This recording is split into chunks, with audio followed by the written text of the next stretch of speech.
Romans, part 73. I'm Professor Hannes Redlinghuyse of the First Assembly of Yafashua in South Africa, Victoria, Montana, also international. Should you require any of my books which I've written, I'm thinking about the book Israel's Rapture, which is my doctoral degree. You can contact me at my WhatsApp number. It's +27 international code for South Africa, 0722 367 124, or just go to my website, https://vah.co.za, as you can see on the top here, for your convenience. If this is the first time that you are about to participate in the study, I urge you to go to part 1, start from the beginning, because you've missed out on quite a bit of information. It's also very important to subscribe to the channel in order to receive the different notifications of all the other studies that we are currently busy with. Please send this link to your friends and family, everybody that's dear to you. Make sure you please have a 1611 King James Bible, pen and notepad ready. We do not associate ourselves with any churches, denominations, organizations, or denominations in the world. We are only an end-time Bible study group functioning throughout the world by internet, and we are mainly using the restoration of the original Sacred Name Bible, the Rottenheim version, the 1860 version. That is not the 1902 Emphasis Bible. That's made corrupted. Welcome to Breakfast with Prof. Hannes. I trust that this study this morning is going to be a blessing to you in the name above every other name, the name Yafashua. We have to continue where we left off yesterday morning. The book Romans, chapter 6, is very important to understand the figurative speech. It's so important. Now it says, we saw yesterday morning Apostle Paul asked, shall we continue in sin so that grace can be abound? He says, now he's answering his own question, Romans 6 verse 2. Yahweh Almighty forbid. Shall we live in sin? Shall we continue in sin? Shall we take advantage because we live under grace? No. Yahweh forbid. Yahweh forbid. It's a sin if you do it. Yahweh forbid. How shall we that are dead to sin live any longer therein? Why will we want to visit prostitutes, pole dancing, using drugs, participate in robberies, and so we can continue swearing, doing underhand deals, and why would we? Yahweh forbid. He has saved us from our sins. Apostle Paul said he saved us. He cleansed us. He redeemed us. He made us whole. Yahweh forbid. How shall we, who are part of the bride of Yafashua, look at my fingers, that are dead to sin, meaning that we have died off, that we have given it up. And then remember, commitment, completion. Commitment, completion. Our eyes set on our goal. I say, how shall we then that are dead to sin live any longer therein? You cannot continue as you did before you came to repentance. You can't. If this is the way that we are functioning, it means that we haven't come to repentance. And Apostle Peter in Acts 2:36 said to those that asked him on the day of Pentecostal, when they said, what shall we do, brethren? Apostle Peter says, repent. Repent. It doesn't help you are immersed if you are not repent. It doesn't help you do anything for your salvation before you start with repentance. Repent and let every one of you be immersed in the name of Yafashua to the forgiveness of your sin. And this is what it is. Jaffa forbid, how shall we that are dead to sin live any longer therein? In other words, willingly partake in sin, willingly do sin, willingly live in sin. And 99.999% of the time, we are aware when we do sin. Why? Because even before, just as you think about it, the Ruach HaKodesh will say, hey, what are you doing? What are you doing? Stop. That's how the Ruach functions. So if we just continue, we ignore the call out, the red lights. Stop. Don't. You're going to do yourself harm. You're going to wreck your life. You're going to wreck people around you's life. And this is unfortunately what sin does.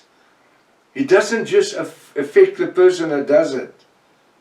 It has an effect on your whole family. If you are flirting around, office romances and these type of things, you are gambling with your marriage. You are gambling with your future, your whole life. You are affecting other people's life. And not only yours, but other families. And that's why we need to live close enough in order to be aware when the Ruach HaKodesh is speaking to us. Very seldom somebody will just walk into sin blindly. The Ruach will be making you aware as it approach, as sin approach. The Ruach will just stop you to say, no, don't. You're going to mess up everything.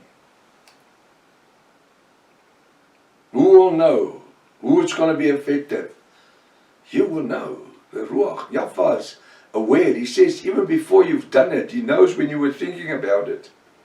And that's why he anoints the Ruach HaKodesh to make you aware of it. Jaffa makes the Ruach, Jaffa instructed the Ruach HaKodesh to make you aware of the sin that you are about to do. Jaffa forbid, how shall we that are dead to sin live any longer therein? We don't want to have part of it. Actually, if we continue in sin, we actually are making the resurrection blood of Yahshua, and I'm going to use an ordinary name, common. We are making the resurrection blood of Yahshua common. He says in verse 3, know ye not, listen here, that as many of us as we baptize into Yahshua, baptize is immerse. We baptize or immersed into his death, that his must surely be a capital H. What does Apostle Paul says? He says, know ye not that as many of us, we became part of the bride of Yahshua universally. Us, as we baptized or immersed into Yahshua, the name Yahshua, the name above every other name. That's why this name is so important. We baptized or immersed into his death. When we come to repentance, what happens to sin? Well, you are supposed to die for sin. You must crucify the desire to do sin. You must let it die. Not a slow death immediately. Now this is what Apostle Peter, and that's why I used Apostle Peter, Acts 2:36 to 41. That's why Apostle Peter on the day of Pentecost, when they came to him, it says, what must we do, brethren? Apostle Peter says, repent, repent, repent, repent.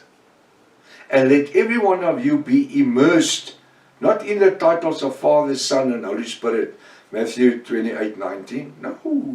According to Matthew 28:19, nobody in the whole of the King James Version Bible, in the whole of the restoration of the original Sacred Name Bible, not one person was ever baptized in the titles of Father, Son, and Holy Spirit. Why?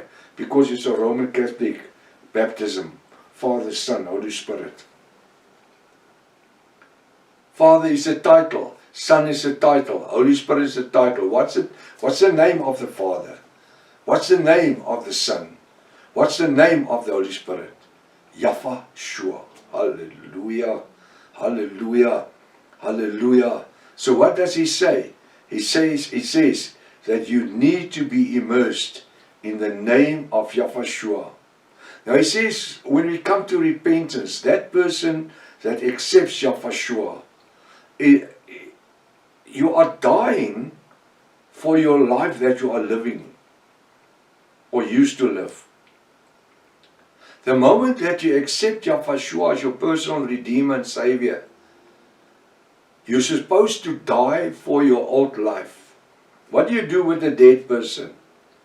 You immerse, you bury him. Dig a hole in the ground, put the body there, close it up.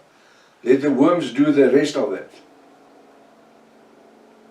And when we come to repentance, in Yahshua, what do you do with the old person that used to swear and to steal and to live with prostitutes and whatever you want to do? Doing scampy deals and all this. That person needs to be buried. He's dead. And this is what Apostle Paul is teaching us here. He says, once that we accept Yahshua and die, we need to die for the sins and the life we lived in. He has done it through grace. We must now walk away from it. We need to take that dead person, spiritual dead person, and he needs to be buried. Did you realize what it said? Know you not that so much as us, as were baptized into Yahshua, immersed, were baptized or immersed into his death? Meaning that Yahshua died once and he was buried. And that's why we can't baptize the people in the name of the Father and of the Son and of the Holy Spirit 3 times. Why? Because we are baptized into Yahshua's death. And he didn't die 3 times, Father, Son, Holy Spirit. No. He died once. He was buried once. When we die for the sin, we need to bury this old person of sin once. Put him in a water grave. The water is what? It's a spiritual grave. And that's why Yahshua himself were immersed by John the Immerser. Why? Because he had to show us the way. He didn't have sin. He didn't have an old sinful person that he had to bury. That actually activates, being immersed by John the Immerser, actually activate Yahshua's 3 years of earthly ministry. We know it because we dealt with it before. So what do? What we need? We need to bury the person who used to live in sin, who accepted Yahshua as his personal Savior and Redeemer, want to live in a holy life. You need to bury that person in a water grave, otherwise he's going to stink forever. He's going to decompose. Just take a body that's dead and throw it on the ground. You will see how quickly the flies is there and the decomposition, and you will get the smell in a day or two, and all of this. And that's why it needs to be buried. And that's why a lot of people have problems with their spiritual lives. They can't grow in the Spirit, in the Ruach HaKodesh. Why not? Because they're still lying on the floor, on the ground, busy becoming decomposed. They've never been buried in a water grave, where the old person of sin can be buried and be forgotten about. Not drawing him out of the grave every second day to remind him of what he was. No, that is behind us. That is gone. We are living a new life in Yahushua through His grace, through the grace of Yahushua. Hallelujah. Though ye, verse 6, know ye not that so many of us were immersed into Yahushua, were immersed into His death. Therefore we are buried with Him, capital H, Him, Yahushua, by baptism into death. What do we do? When we baptize somebody, we are baptizing into the death of Yahushua. Now I'm going to stop right here because there's a lot to be said about this verse 6. This we will do tomorrow morning if His Father's will. Let's take the word and study it much deeper for our own benefit. Till tomorrow morning if His Father's will. Maranatha. Yahushua's coming back again. Hallelujah.